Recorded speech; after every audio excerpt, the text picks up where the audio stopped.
حفظ المرسلين وإلهام الملائكة المقربين. اللهم أغننا بالعلم وزينا بالحلم وأكرمنا بالتقوى وجملنا بالعافية والاستقامة يا أرحم الراحمين.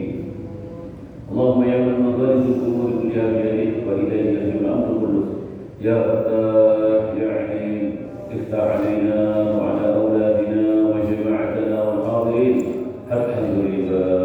وصلى الله على سيدنا محمد وآله وصحبه وسلم. Para jemaah salat subuh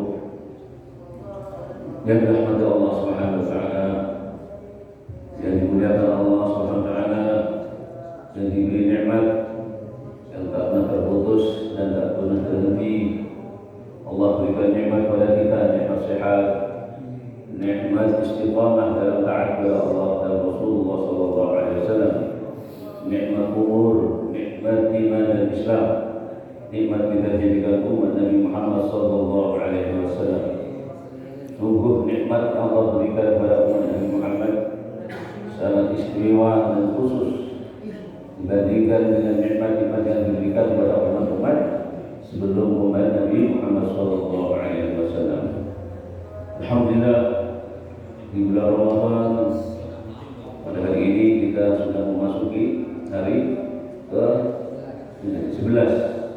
Alhamdulillah sudah masuk fase 2, awaluhu rahmah wa awsaluhu maghfirah wa akhiruhu itqun minan nar.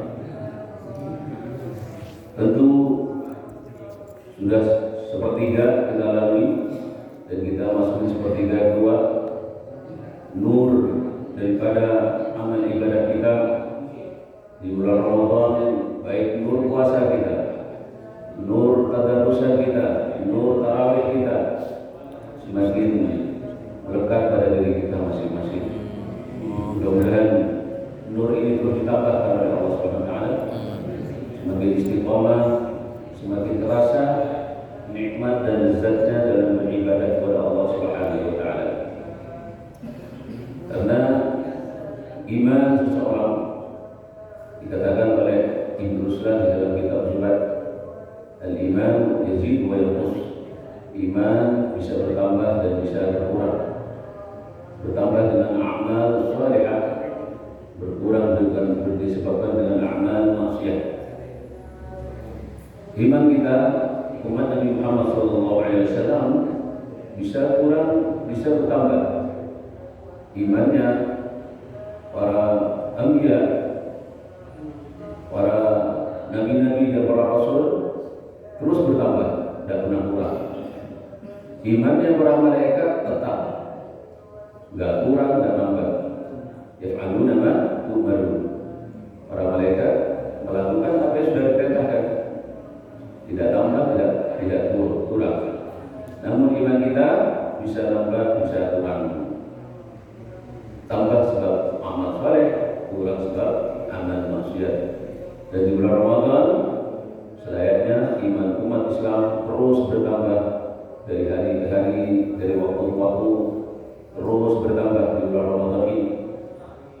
Karena waktu yang Allah berikan di bulan Ramadan berbeda dengan waktu-waktu di lain bulan Ramadan.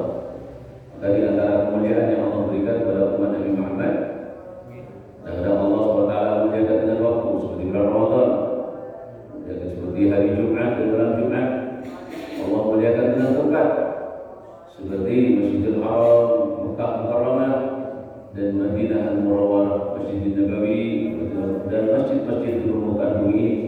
Itulah tempat-tempat yang Allah khususkan untuk umat Nabi Muhammad untuk melakukan ibadah-ibadah yang nilainya lebih daripada tempat-tempat lain.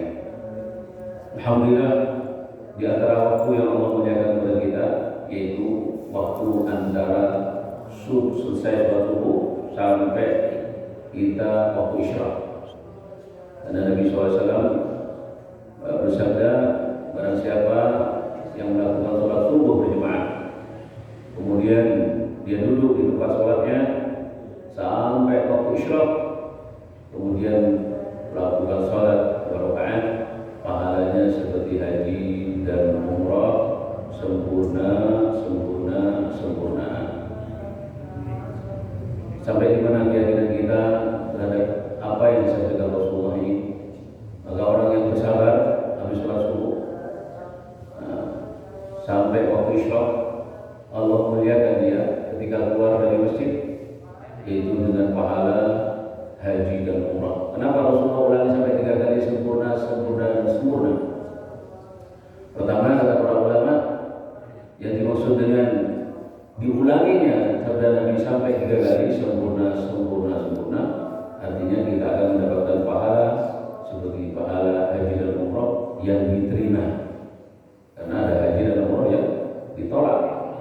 Tapi dengan bersabar untuk sampai isyraq ini adalah mendapatkan pahala seperti haji dan umrah yang diterima. Para jemaah yang dirahmati Allah Subhanahu wa taala, melanjutkan kajian kita tentang akidah. Kemarin pembahasan kita sampai kepada rukun agama, arkanuddin.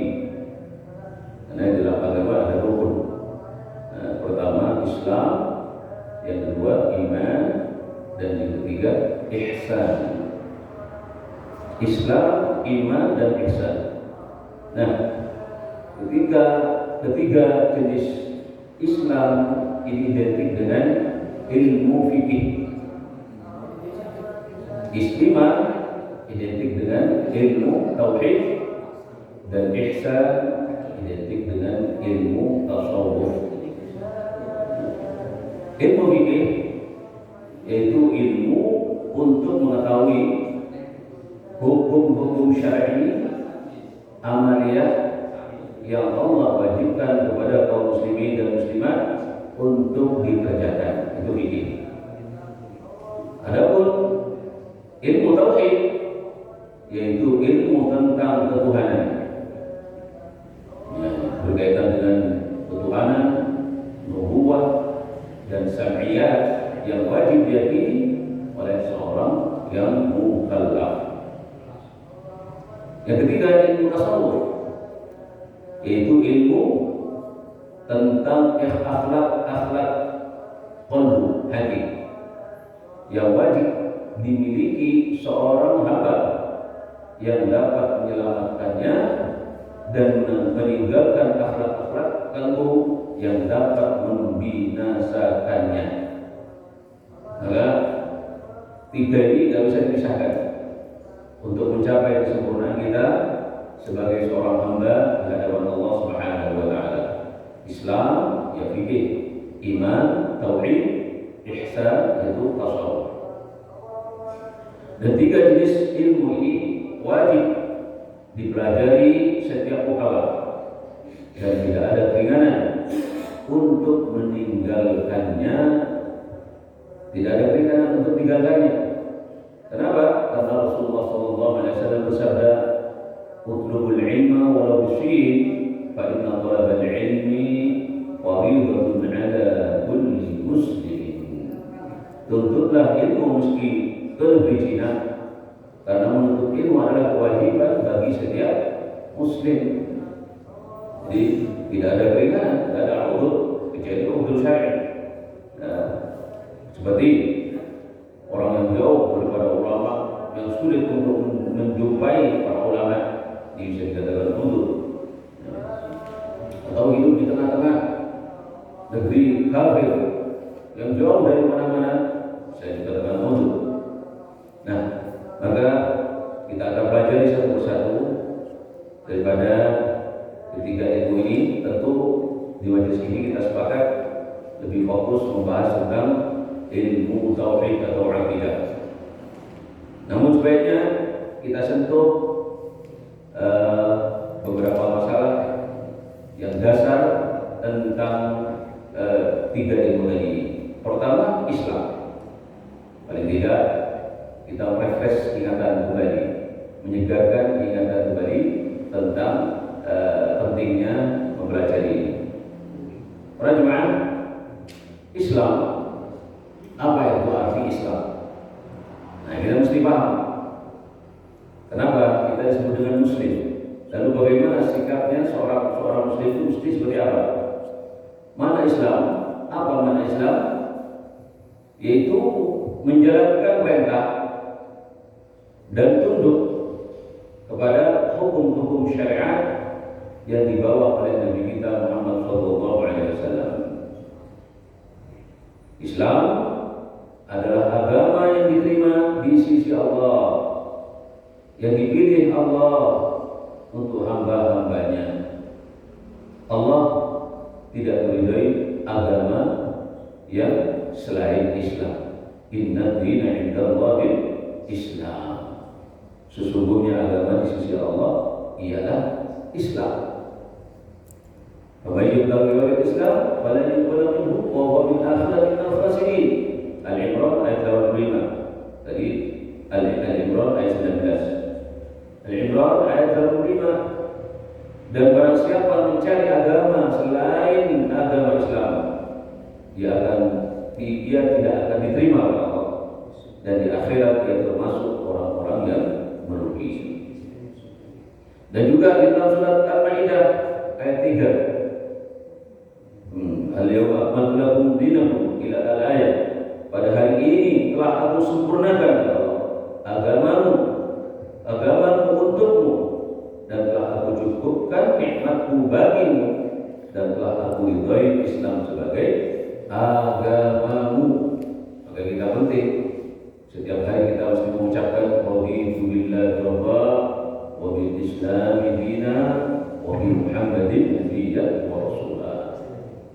Di dalam hadis disebutkan, barang siapa yang baca kalimat ini di pagi hari dibaca, kemudian di siang hari itu dia meninggal, dakhalal jannah, orang tersebut akan masuk surga.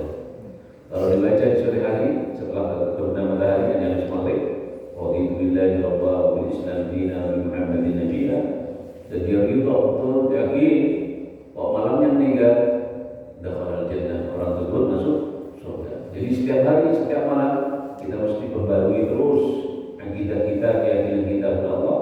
Segera-geranya kita mengucapkan zikir ini, raditu billahi rabba wa bil islam dina wa bi Muhammadin nabiyyan, boleh ditambah wa rasulah. Nah, rukun Islam sudah jelas kita sentuh walaupun secara singkat. Ya, rukun Islam ada 5.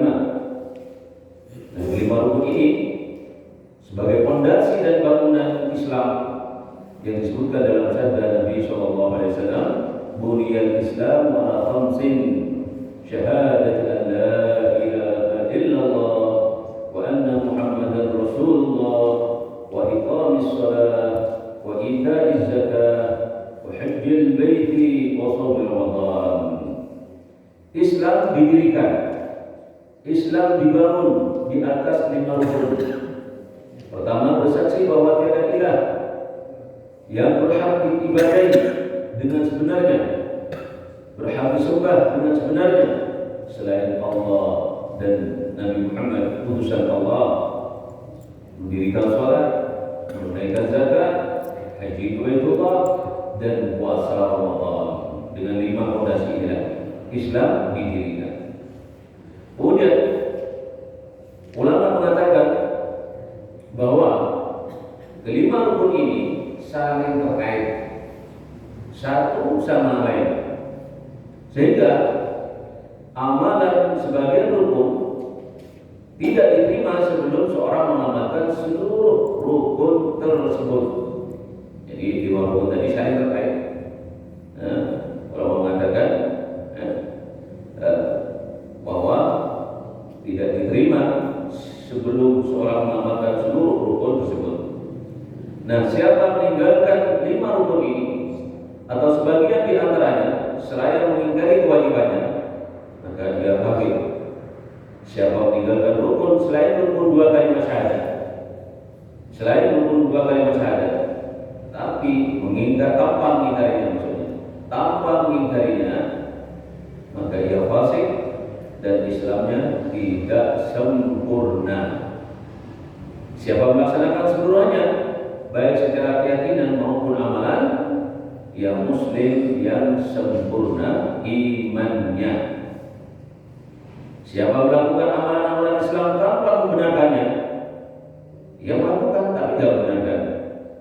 masih dalam hatinya itu tak mantap, maka orang tersebut disebut munafik.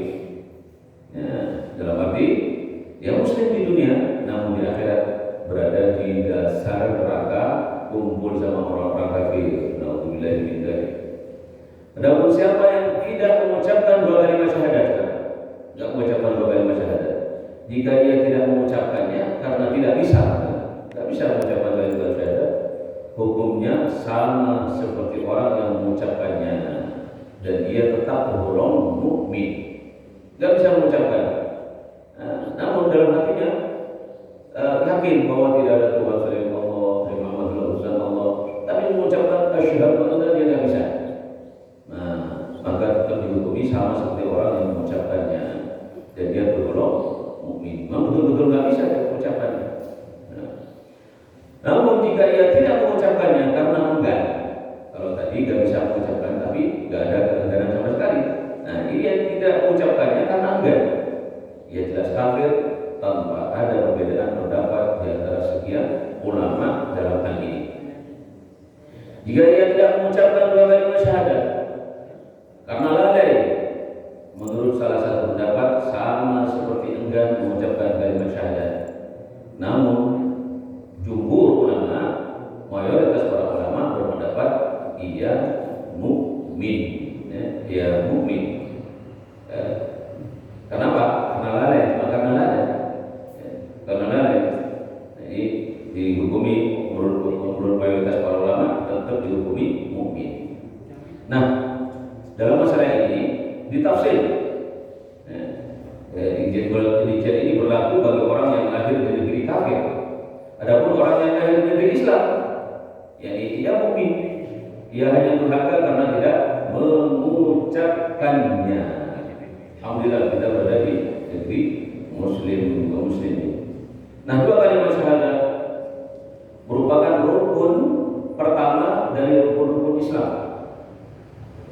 Nah, yaitu dua kalimat syahadat dan keabsahan Islam memerlukan pengucapan dua kalimat ini secara berurutan tanpa jeda dan dengan memahami makna keduanya dengan yakin, bukan ikut-ikutan. Tanpa jeda, harus campur. Asyhadu an la ilaha illallah wa asyhadu anna Muhammadar Rasulullah. Makna asyhadu an la ilaha illallah atau kesaksian tiada ilah yang berhak diibadahi dengan sebenarnya selain Allah. Apa maknanya? Adalah dia harus mengakui, meyakini, aku mengetahui dan meyakini dengan hatiku. Jadi dia mengatakan, aku mengetahui dan meyakini dengan hatiku secara pasti, dan aku mengucapkannya kepada orang lain dengan sebenarnya bahwa tidak ada yang berhak disembah dengan benar dari segala yang ada selain Allah. Nah, dia maha kaya. Jadi dia di samping mengakui meyakini dirinya dia dan bisa mengatakan kepada orang lain, kepada orang lain dengan sebenarnya bahwa tidak ada yang berhak disembah dengan benar dari segala yang ada selain Allah. Dia maha kaya, tak memerlukan siapapun selainnya. Justru segala sesuatu memerlukannya. Allah maha kaya, tak memerlukan siapapun selainnya, selain Allah, kepada selain Allah. Justru segala sesuatu memerlukan kepada Allah.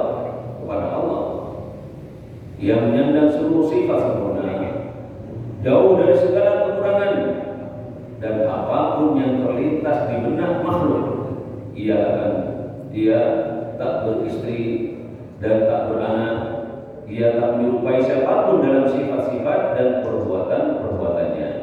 Jadi semua Allah maha suci dari segala kekurangan dan apapun yang terlintas di benak hati. Maka wa ma khatara bi balik wa huwa laysa kadzalik. Apa yang terlintas dalam hati tentang Allah begini, hal-hal yang laysa kadzalik, tidak seperti itu. Maha suci Allah dari semuanya. Kadang-kadang hati kita ada muncul pikiran-pikiran tentang zat Allah, tentang ini. Nah, itu langsung ditepis.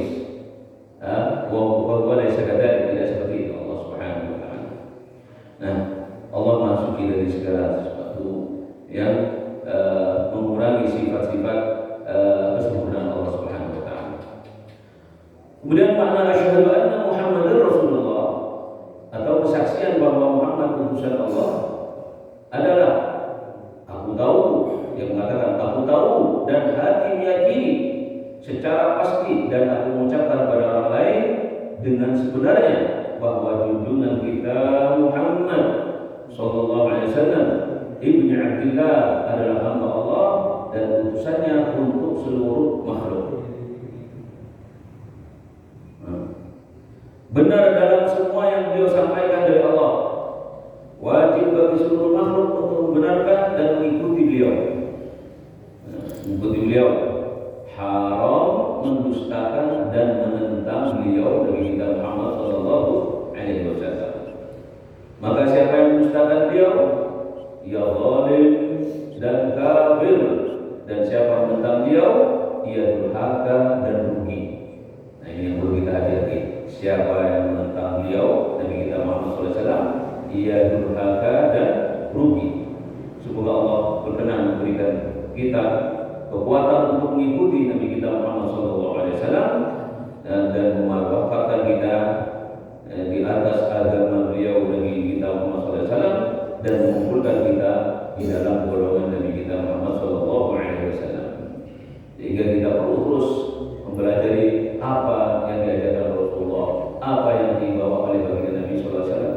Karena Nabi SAW bersabda, la yu'minu ahadukum hatta yakuna hawahu taba'an bima jitu bihi. Tidak sempurna iman seseorang sampai keinginannya, hawanya ya, terus larut mengikuti apa yang aku bawa, kata Nabi SAW. Tidak sempurna iman seseorang sampai keinginannya, hawanya mengikuti apa yang aku bawa. Itu kata Nabi SAW. Apa yang dibawa oleh Nabi SAW? Al-Quran, wal hadis, sunnah, itu ajaran syariat. Nah, para jemaah yang dimuliakan Allah Subhanahu wa taala, di dalam dua kalimat syahadat ini ketahuilah secara garis besar mencakup seluruh keyakinan yang wajib diketahui seorang mukallaf terkait Allah dan Rasulnya. Dan masalah ini masyhur, jumlahnya ada 50 keyakinan. Kalau istilah kita disebut dengan aqaid sekat. Ini ciri khas Ahlus Sunnah wal Jamaah. Ini terkait dengan dua kalimat syahadat yang tidak bisa dipisahkan. Nah, aqaid sekat, aqaid 50. Yang 41 terkait keyakinan kepada Allah. Lalu yang 20 di antaranya sifat yang wajib dan mustahil, tiada yang mustahil. Jadi mustahil sifat wajib itu tiada menurut akal. Dan yang 20 lagi berikutnya adalah sifat mustahil, yang mustahil adanya menurut akal. Adapun satu yang sisanya adalah jaiz atau disebut dengan boleh-boleh saja. Maksudnya apa? Bisa dibayangkan ada dan tidak ada menurut akal, itu sifat wajib. Sifat jaiz. Nah, sifat-sifat yang wajib ini terbagi menjadi 4 macam. Terbagi menjadi 4 macam. Dari sifat-sifat yang wajib yang 20 ini terbagi menjadi 4 macam. Pertama, nafsiyah. Kedua, salbiyah. Ketiga, ma'ani. Dan yang keempat, ma'nawiyah. Sifat wajib nafsiyah cuma ada satu, yaitu wujud. Maksudnya apa? Maksudnya Allah itu ada. Dalil keberadaan Allah adalah adanya seluruh wujud. Allah mawujud. Dalil buktinya keberadaan Allah, mewujudnya Allah adalah apa? Seluruh yang wujud. Apa yang wujud? Yang ada ini. Seluruh yang wujud seperti apa? Bumi yang kita tinggali, langit, dan segala makhluk serta ciptaan ajaib-ajaib lainnya yang ada di antara keduanya, di antara langit dan bumi. Karena ciptaan dan ajaib ini harus ada yang menciptakan. Bangunan sempurna ini pasti ada yang membangunnya. Gak jauh, ini masjid saja berdiri seperti ini, pasti ada yang bangun. Pasti ada yang mendesain, melaksanakannya, mengerjakannya,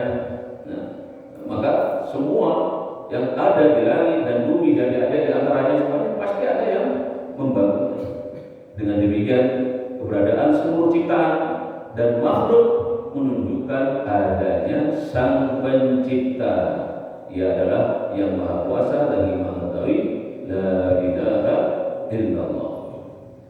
Sesungguhnya pada penciptaan langit dan bumi, pergantian malam dan siang, kapal yang berlayar di laut dengan muatan yang bermanfaat bagi manusia, apa yang diturunkan Allah dari langit berupa air, lalu dengan itu dihidupkannya bumi setelah mati, jadi kering, dan dia tebarkan di dalamnya bermacam-macam binatang, dan perpisahan angin dan awan yang dikendalikan antara langit dan bumi, semua itu sungguh merupakan tanda-tanda kebesaran Allah bagi orang-orang yang mengerti, bagi orang-orang yang mengerti. Di ayat di dalam surat Al-Baqarah 164. Nah, jadi sifat nafsiyah itu hanya satu, yaitu wujud. Kemudian sekarang sifat-sifat salbiyah. Nah, sifat-sifat salbiyah ini ada 5. Ya. Pertama, bidang, yang artinya terdahulu. Apa maksudnya terdahulu? Tanpa permulaan. Nah, beda dengan kita. Kita diciptakan oleh Allah ada permulaannya. Ya, mulai orang tua kita menikah, kemudian hamil, kemudian lahir kita di dunia, semua ada permulaannya. Beda dengan Allah. Ya, terdahulu tanpa permulaannya. Nah, dan kita tidak penting memikirkan bagaimana terdahulu tanpa permulaan. Gak cukup. Kita memikirkan hal itu. Pokoknya Allah ada, dan Allah terdahulu tanpa ada permulaannya. Itu yang pertama. Yang kedua, baqa. Baqa artinya kekal. Kekal. Jadi kekal dan mukhalafatul, kemudian yang berikutnya mukhalafatul hawadis. Kekalnya Allah ya, berbeda dengan makhluk. Kalau makhluk sekekal-kekalnya pasti ada sebuah saatnya dia punah, rusak, kita meninggal, sakit, berubah dan sebagainya. Tapi Allah kekal, tidak berubah. Kemudian mukhalafatul hawadis, berbeda dengan yang baru atau makhluk, berbeda. Kemudian qiyamuhu binafsihi, berdirinya, yakni keberadaannya, sifat-sifatnya dan perbuatannya dengan sendirinya. Jadi Allah qiyamuhu binafsihi, berdirinya sendiri, itu adalah berdirinya, keberadaannya, sifat-sifatnya, perbuatannya dengan sendirinya tanpa ada pengaruh dari selain Allah. Ini berdiri sendiri tanpa ada pengaruh dari selain Allah. Beda dengan kita, mau melakukan apa saja selalu minta pertolongan atau dibantu oleh orang lain. Gak bisa berdiri sendiri. Kemudian yang kelima adalah wahdaniyah, artinya esa, tunggal. Esa, tidak ada Tuhan selain Allah. Allah Maha Esa. Qul huwallahu ahad, Allahus samad, lam yalid wa lam yulad wa lam yakul lahu kufuwan ahad. Nah, 5 sifat ini disebut dengan salbiyah. Salbiyah. Kemudian yang ketiga, sifat-sifat ma'ani. Sifat-sifat ma'ani ada 7. Pertama, qudrat, berkuasa, iradat, berkehendak. Kemudian yang ketiga, ilmu, mengetahui, hayat, hidup, sama artinya mendengar, basar, melihat, dan kalam, berbicara. Nah, ini semua disebut dengan ma'ani, sifat-sifat ma'ani. Berkuasa, berkehendak, mengetahui, hidup, mendengar, dan melihat, serta berbicara. Kemudian yang ketiga, yang keempat, sifat-sifat ma'nawiyah juga ada 7. Pertama, Allah qadir. Kalau tadi qudrat, sekarang ma'nawiyah qadir. Artinya apa? Maha kuasa. Tadi berkuasa, sekarang maha kuasa. Murid, maha berkehendak. Muridan atau muridun, maha berkehendak. Al-alim, maha mengetahui. Hayyun, maha hidup. Sami, maha mendengar. melihat, dan mutakallim, maha berbicara. Maha berbicara dengan perkataan yang sudah ada sejak dahulu kala. Nah, beda dengan kita kalau berbicara saat sekarang bicara ya Allah SWT, ya, berbicara dengan perkataan yang sudah sejak dulu ada, dulu ada kala. Tidak menyerupai perkataan makhluk tanpa huruf dan tanpa suara. Seperti halnya Allah mendengar tanpa telinga, melihat tanpa mata. Kalau kita mendengar dengan telinga, melihat dengan mata, maka orang mustahil dikatakan melihat kalau matanya masalah tidak bisa melihat jam ini, tidak bisa dikatakan bisa melihat karena kita bisa melihat hanya dengan mata, mendengar bisa dengan telinga. Tidak ada sesuatu pun yang serupa dengan Allah, dan Dia yang maha mendengar lagi maha melihat. Laisa kamitslihi syai'un wa huwas samiul basir. Jadi kalau ada pengertian, pemahaman bahwa Allah mempunyai tempat khusus, berada di waktu yang khusus, tempat khusus, seperti ada pengertian yang mengatakan Allah berada di atas arsy dengan berdalil dalam ayat Al-Quran, Ar-Rahman 'alal 'arsy istawa. Misalnya Ar-Rahman 'alal 'arsy istawa, Zat yang Maha Rahman di atas arsy istawa. Nah, hati-hati dalam memahami ayat ini. Hati-hati dalam memahami ayat ini. Jangan melihat zahirnya dan mengartikan istawa hanya satu makna. Padahal istawa itu artinya banyak, lebih dari 10 pengertian daripada istawa. Itu diartikan bersemayam duduk, Ar-Rahman 'alal 'arsy istawa. Dan Maha Rahman duduk di atas arsy juga ya. Karena ada kelompok Islam yang mengatasnamakan Islam, dia mengatakan begini, ya, Allah berada di atas arsy. Ya, Allah ada di sana.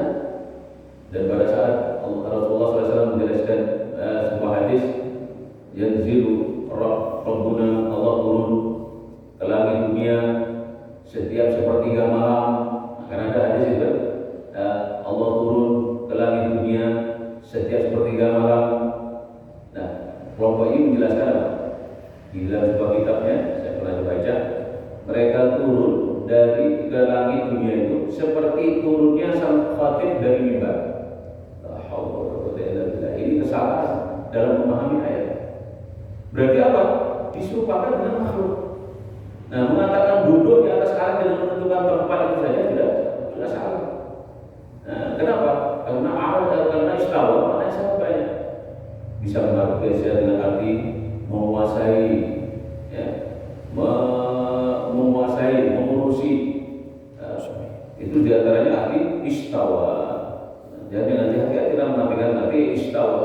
Jadi Allah istawa ala arsy, menguasai arsy.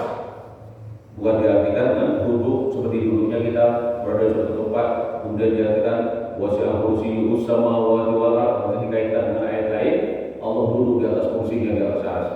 Kemudian turun setiap sepertiga malam seperti turunnya sang khatib dari mimbar. Ini kesalahan. Nah, kalau dibalik bertanya, bingung dia. Baik, Allah yang Maha Kuasa segala-galanya. Nah, kalau begitu, sebelum Allah menciptakan arsy, Allah berada di mana? Bingung. Karena dia mengatakan bahwa Allah duduk di atas arsy.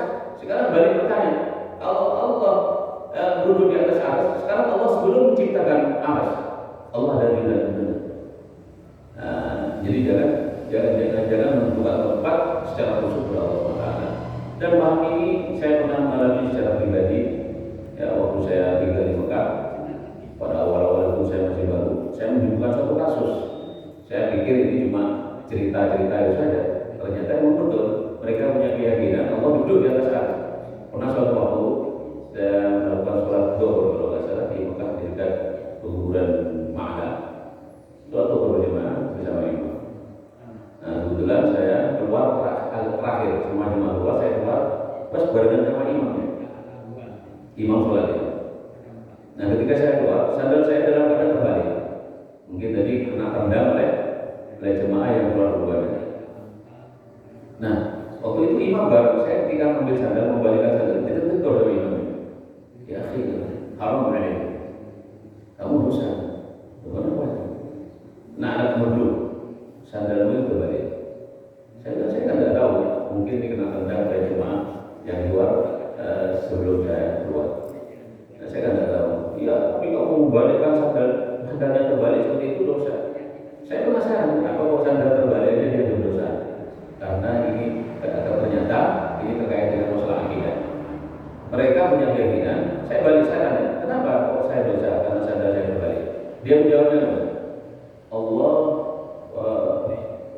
fawqal arsy. Allah duduk di atas arsy katanya. Nah, sandal mau kembali kiri, di posisi sandal yang bawah menghadap wajah Tuhan. Jadi kalau saya kurang ajar, saya dosa karena sandalnya menghadap wajah Tuhan. Nah, karena waktu itu saya masih baru di Mekah, saya bantah ya. Saya kira berkaitan dengan masalah kita, saya coba bertanya. Kamu tidak boleh menentukan tempat Allah itu duduk di atas arsy. Nah, dia berdalil dengan ayat tadi. Allah SWT saya bantah lagi. Bahwa ayat itu tidak selamanya diartikan istawa itu tidak selamanya diartikan bersemayam duduk. Tidak. Artinya Allah istaula menguasai arsy, bukan duduk. Saya belum tahu gimana karakternya orang Wahabi itu. Tahu saya baca banget. Hanya ketika debat-debat saya mau dibawa ke kantor polisi. Saya kata teman saya, kalau berdebat sama orang sini, jangan. Sudah terima kasih. Kamu nanti bisa dipulangkan ke Indonesia. Wah, saya katakan tidak boleh. Kemudian saya berdebat waktu di depan masjid itu, saya tanya dia wajib bertanya, menurut kamu Allah ada di mana? Saya mengutip kalau dia Rafi'i, Ahmad Rifai, Syed Ahmad Rifai. Kata beliau, Allah kan qabla wujudi zaman wal makan, wa huwa al-an 'alaihi makan. Allah adalah ada sebelum adanya waktu dan tempat. Jadi jangan bertanya di mana Allah, kapan Allah. Jangan. Pertanyaan itu adalah sudah berkata tidak ada. Itu sesuatu dari Allah SWT. Jadi tidak ada. Ini mengatakan Allah ada di ini sudah dilupakan dengan makhluk. Tidak boleh. Wah, kalau lama. Kalau saya masuk masjid ke dalam lagi, tapi diskusi sama mereka. Tidak boleh mengatakan itu. Sudah yakin Allah sudah ada. Kamu tidak boleh menentukan Allah berada di sini. Ya. Terus bagaimana dengan makna Ar-Rahman al-Istawa? Ya Allah istaula. Ini menguasai arsy, karena arsy itu bukan ciptaan Allah bangsa. Nah, jadi jangan salah karena Allah laisa kamitslihi syai'un wa huwas samii'ul basir. Tidak ada satupun yang sama dengan Allah, dan Allah Maha mendengar lagi Maha melihat. Nah, ini bagaimana kepada Allah SWT. Jadi hal-hal yang seperti ini sangat mudah. Nah, pernah pada suatu waktu ketika kita nikah juga kasus ini terjadi, pernah saya melihat ada seorang yang sama dengan kasusnya, sandal lagi sandal. Jadi mereka meletakkan sandal balik itu menganggap ini mengajak kepada Tuhan. Saya baca lagi pada mereka, gimana ini dia mengatakan Tuhan berada di satu tempat. Nah, dengan ayat yang menyatakan Allah itu ada di langit dan ada di bumi. Kan ada dalam ayat ini. Wallahu bisama, ada. Dia tidak bisa berkata. Maka dari itu kita sebagai akidah Ahlus Sunnah wal Jamaah, kita meyakini bahwa Allah tidak sama dengan segala sesuatu. Laisa kamitslihi syai'un wa huwas samii'ul basir. Dan tidak bisa bayangkan. Diserahkan kepada Allah Subhanahu wa taala. Allah wujud, Allah ada sebelum kata-kata itu ada. Nah, Allah ada sebelum kata-kata itu ada. Dan yang mengatakan itu ada, Allah sudah ada. Nah, jadi jangan dikaitkan dengan tempat dan waktu tertentu. Nah, ini salah satu kecil. Nah, ada pun sifat-sifat yang mustahil bagi Allah adalah kebalikan dari sifat-sifat yang wajib bagi. Ya, mustahil bagi Allah segala kekurangan yang tidak patut bagi kemuliaan dan kesucian, kesempurnaannya. Nah, kemudian sifat jaiz atau kata lain boleh bagi Allah, yaitu melakukan segala yang mungkin atau tidak melakukannya sesuai dengan kehendaknya. Jadi fi'lu kulli mungkinin atau tarkuhu. Allah bisa melakukan segala sesuatu atau tidak melakukan. Itu terserah Allah SWT. Itu jaiz, boleh saja. Ya, seperti apa? Sesuai dengan kehendaknya. Seperti apa? Memberi petunjuk pada siapa yang Ia kehendaki, menyesatkan siapa yang Ia kehendaki, memberi siapa yang Ia kehendaki, dan mencegah siapa yang Ia kehendaki. Itu terserah Allah. Itu semua terkait dengan sifat jaiz. Boleh saja Allah. Boleh memilih, oh ini mendapat petunjuk Islam menjadi muslim, oh ini tidak mendapat petunjuk dapat hidayah menjadi kafir. Nah itu sudah hak Allah SWT. Semua sudah kembali pada sifat jaiznya Allah SWT. Dialah Allah ya, tidak ditanya tentang apa yang dikerjakan, tetapi mereka lah yang akan ditanya. Sebagaimana dalam surat Al-Anbiya ayat 23. Nah, ini ada satu faedah ya. Seorang ulama ditanya tentang Allah. Dia berkata, jika kau bertanya tentang nama-nama Allah, Allah berfirman, dan Allah memiliki asmaul husna, walillahi asmaul husna, nama-nama yang baik. Maka bermohonlah kepada Allah kepadanya dengan menyebutnya asmaul husna itu, dan tinggalkanlah orang-orang yang menyalahartikan nama-namanya. Mereka telah akan mendapat balasan terhadap apa yang telah mereka kerjakan. Ini dalam surat Al-A'raf ayat 20. Dan jika kau bertanya tentang perkataan-perkataannya, kata ulama, ia berfirman, sesungguhnya firman kami terhadap sesuatu apabila kami menghendakinya, kami hanya mengatakan kepadanya kun fayakun. Jadi kalau bertanya tentang perkataan Allah, jadi kalau bertanya perkataan Allah, ya, jawab dengan ayat ini, surat Al-Nahl ayat 40. Nah, sesungguhnya firman kami kata Allah terhadap apa sesuatu apabila kami menghendakinya, kami hanya mengatakan kun fayakun. Termasuk kita hadir di masjid ini kun fayakun. Kun fayakun. Ya, semuanya kita lakukan kun fayakun. Semuanya kehendak Allah SWT. Kata Allah, oh ini orang mendapat hidayah, digiring ke masjid, datang ke masjid, fayakun fil masjid.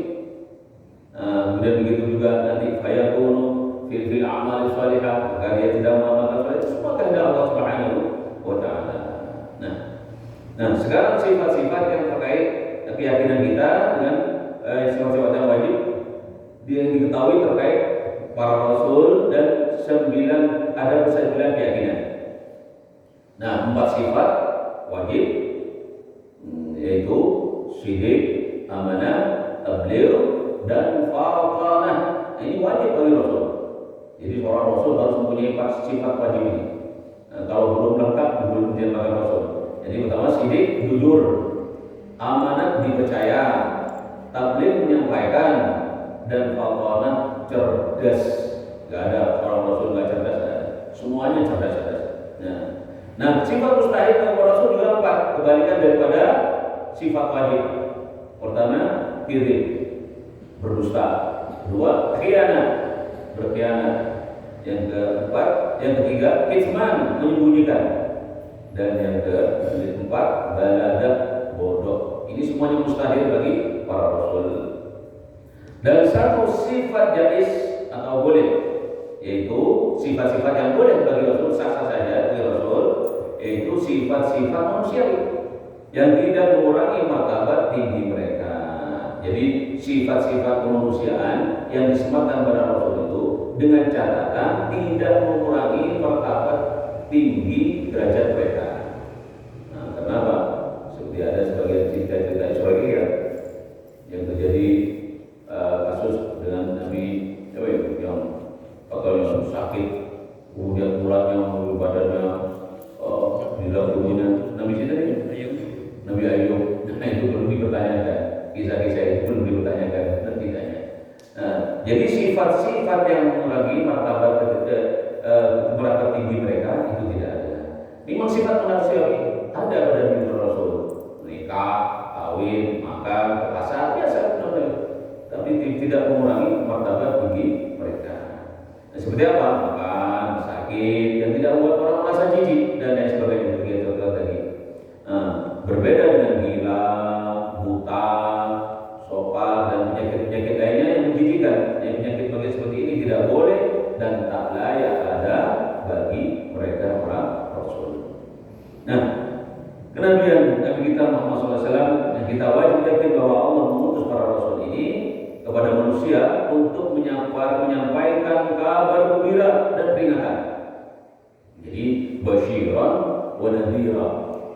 Kabar gembira namanya basyir,